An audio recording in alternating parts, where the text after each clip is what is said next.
And so I'm finding that really just staying in a good feeling place is all I really need to do. And worrying about if I'm producing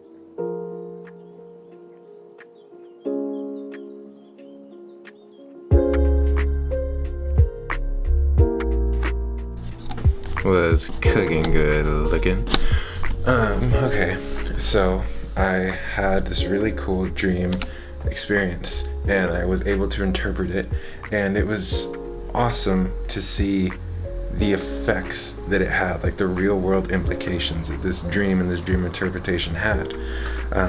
The only issue for me is it was extremely personal, and it was stuff that I didn't want to share on the internet. And so I came to this crossroads of like, well, I could create new content or I could edit the old one. And then I noticed that there was uncomfortability because one of the things that I found that I really enjoyed when I took that like almost 6-month break from YouTube was that I wasn't sharing my life with everyone. At least on the internet. I love to share, and so my outlet became those closest to me, which coworkers, family, friends, all that stuff. And I just wasn't willing to do that again.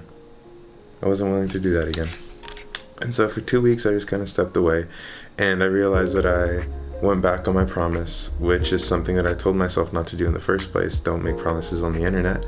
Just use this outlet freely. Don't create contracts. Don't bind yourself to anything. Just enjoy it.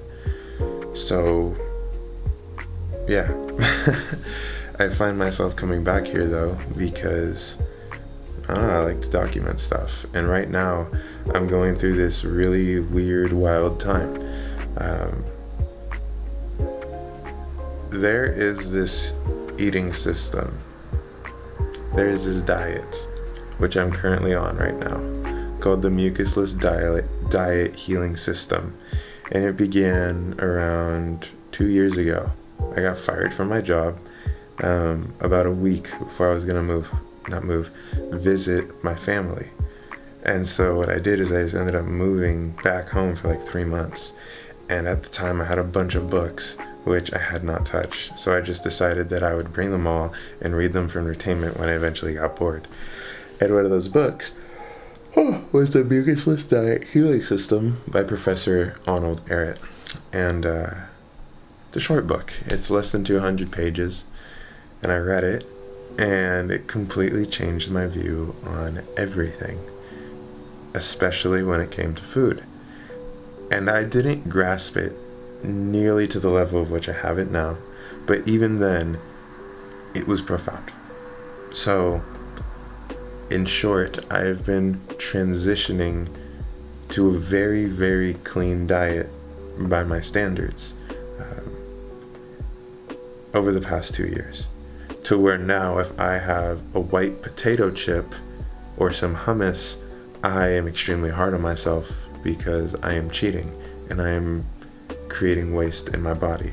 I don't want to dive into this too much because that's not the point of this all, but there's foods that create waste and there's foods that eliminate waste.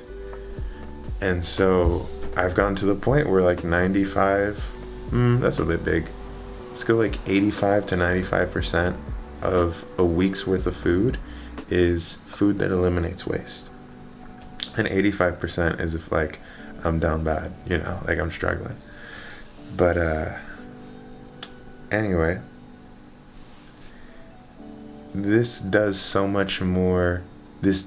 doing so much more to me than I would have thought possible. You are what you eat. Very literally, if you consume coffee, you're a stimulant for a certain period of time until your body, works it out. And so what happens if you eat clean, tree-ripened fruits that have not been processed? You're not eating chips from a bag that have probably been sitting in that bag for months. Who knows? Potatoes that have been boiled to death, pasteurized, heated juice or cow's milk. It goes on. So when the body itself becomes really clean, clarity ensues, mental clarity comes.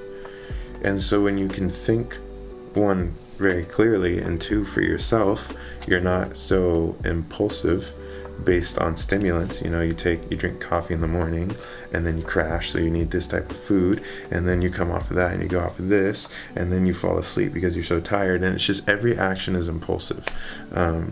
It's kind of to compensate for the last action. So it's not really a life of control or an intentional life. So when you stop eating foods that make you impulsive, everything changes. Your values, your foundation, everything changes, because suddenly you realize this time you actually have control of the wheel.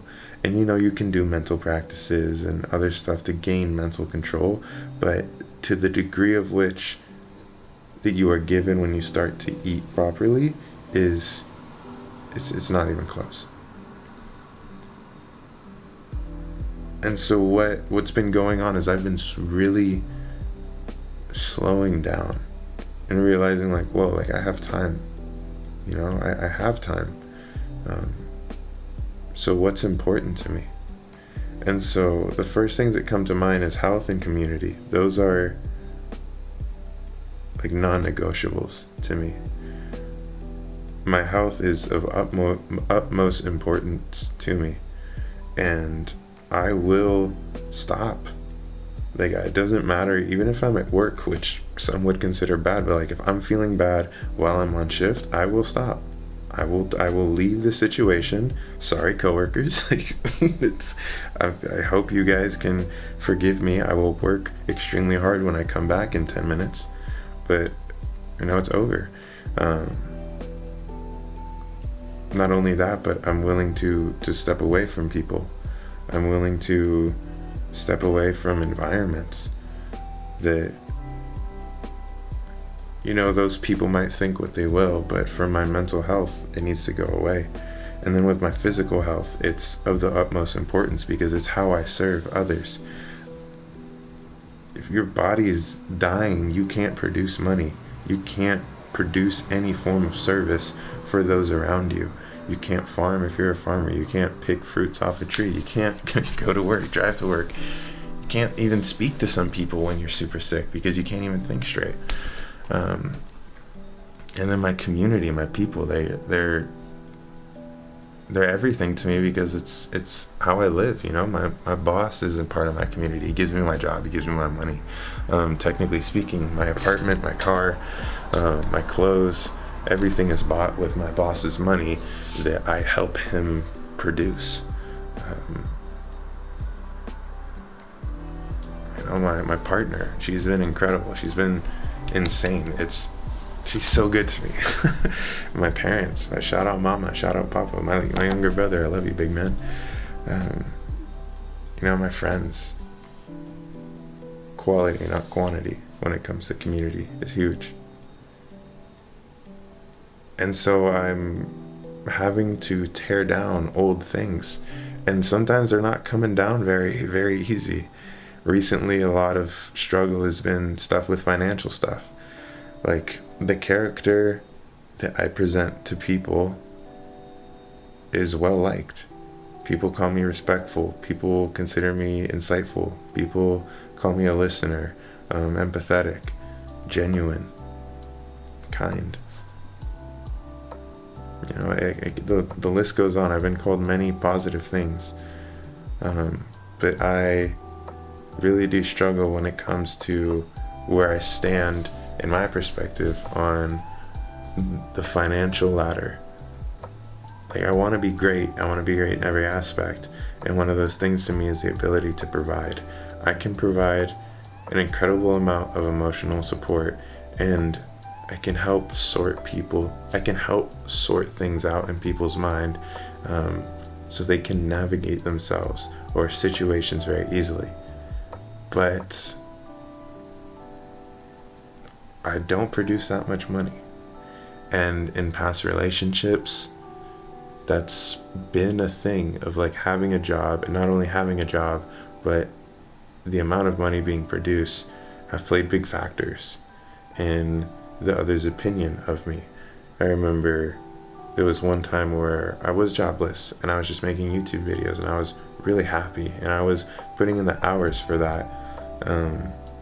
But my partner treated me like I wasn't doing anything. And so the work that I was putting into my passion project wasn't being recognized as something of value to someone who I valued. And so that created insecurity, a mental blockage, a belief that this stuff isn't worth the time, and so I shouldn't, not worth the time to another whose opinion I value. And so, am I willing to let go of that and just keep moving on? And, hopefully life will change and morph and bring me someone who sees the vision that I see when it comes to my work and everything else. Another one, I remember we had an argument where they were literally like, I make more money than you. And I was like, but I'm happier. Like, I'm more relaxed. And that stuck with me, though. It was like, oh, like this whole breadwinner concept. I see it in relationships. I mean, I'm not going to name names, but I've seen it to where they use it as an edge on the other of, well, because I pay for everything, like you need to do this and that. And it just gives them leverage. How do I word this? They feel entitled to leverage on the other person, which allows them to speak in a certain way, which some might consider disrespectful, when really the other person might just need to shut it down in certain areas of life to take care of themselves before they can go back to producing money and providing. Health, mental health, emotional health, physical health is important for this stuff. So anyway, yeah, that's kind of stuff that I've been struggling with, and am I willing to let it go? I think I should, but it's kind of hard. Like I said, it's like trying to tear a house down to rebuild it, but some things are really fighting, they're really in there, and it's hard to rip it down. But I'm going at it day by day, and I know it's gonna happen eventually. I've done so many big drastic changes in my life that I know that some things are easy and some things, like, they take their sweet time. But one day you just sit, you're just like, wow, it's been months since I've indulged in that food or in that way of thinking, and I haven't even thought about doing this certain thing, and even now that I think about it, I don't want to do it no more. So I'm just going through this really interesting eliminative process, and I have my anchors, like my partner, my job, my healing system that I'm working on right now, and like my body is getting better every day. One thing I do, I guess, struggle with is every time I go see my family, I have some type of little thing come up, it seems like, in terms of my body. And so to me it creates this image in my head of, well, they're not really seeing like what's going on, they're just gonna focus on it's just I care too much what I think other people think, right? And so I create these things, and even though they're not true, you believe it to be true. I mean, you see it everywhere. People have some of the craziest beliefs of stranger danger. They'll be living in beautiful areas talking about, well, you can't be too safe. Well, it's just realize what's causing you stress, and just dare to think, well, what if things will pan out? What if that's actually not true? And it starts slow, but that's literally the seed. And the flower doesn't bloom the day that it is planted. It takes time, but at least try to see the not stressful side. And so that is what I'm doing. And it's habits of thought that I need to break, but I'm really excited. because at the time of this recording, it is Sunday night going into Monday, and I do not work Saturday and Sunday of this upcoming week, and I'm going to fast. And I'm really excited to engage into this, because this is the cleanest I've ever been eating, the cleanest my body's probably ever been. And I really haven't voluntarily engaged in a fast where I'm at home relaxing since October, November. And I thought I was eating clean. I'm not. I wasn't, compared to where I'm at now. So I am very excited to do this, because if I can get fasting under my belt, a whole new way of existing is there for me. So that'll be dope.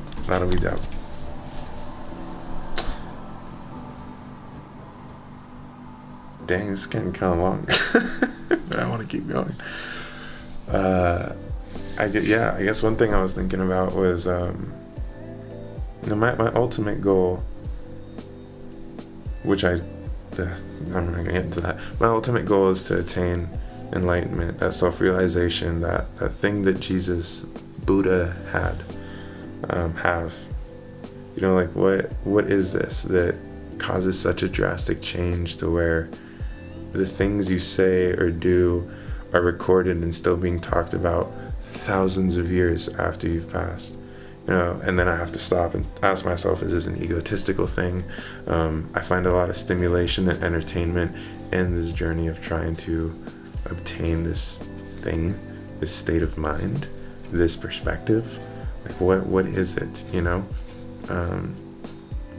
along with this diet, with this healing system, it's very entertaining to me to solve all these health problems through eating, and to change my perspective on certain practices such as not eating and fasting, which if I tell someone I haven't chewed food or I haven't eaten food in hours, days, they always look at me like I'm crazy, but I feel better than I've ever felt. That type of stuff. So I'm getting a lot of stimulation from these things, but it creates a certain level of attachment of wanting to see a certain outcome come through. And so I always have to ask myself, what's the root of these motives? Is this an egotistical thing? It's like I have earrings. I don't know if you can really see on the camera, but I have earrings, and those came from a time in my life where I was living in vain, very, very prideful of wanting to be praised for physiological things, for materialistic things, because I'd been rejected by another, so I was seeking external validation. So that was how I was getting my stimulation, but that was a very toxic way of getting it, because the root of that action was very bad. So the root of this action is because of, when it comes to the health and the enlightenment stuff, health is because I believe that through a clearer mind and more intentional action, I can move quicker towards the self-realization. And for the self-realization thing, it comes to, when I want to obtain freedom. Like, I don't feel free all the time, definitely at the whim of my desires. I'm a slave to desires. I'm strong against them, but not all of them. And some things I simply say, like, God, I have to see it through. That's the only way I'm going to get free of it. And so I want to be free of that. I don't want to live like that forever. And and so I do get scared of, like, what do I have to let go? So I hold on to what I have. But that's truly the art, it is letting go. It's letting go of what people think. It's letting go of my perspectives of health. It's letting go of just ways of thinking that aren't right for me. And that's what I'm going through, is I'm letting go of a lot of things, and when I let go of it, something else takes its place. And so it's very beautiful, because I see that there's a lot that I don't actually need, and that I don't actually need to control, and I don't need to stress over. That's really nice. And so I'm finding that really just staying in a good feeling place is all I really need to do. And worrying about if I'm producing financial value, or worrying about what people think of me, or worrying about where I'm going in life, if it's going to make sense and please people in terms of what society values, is becoming less and less important, because all of those things really stress me out and don't serve me at all. They don't even provide healthy motivation, because that motivation is rooted in it's either fear or vanity, or, well, I just don't want it. So yeah, I've been struggling with what's the right thing to do, but right there, I just answered it. So, love you guys. Peace.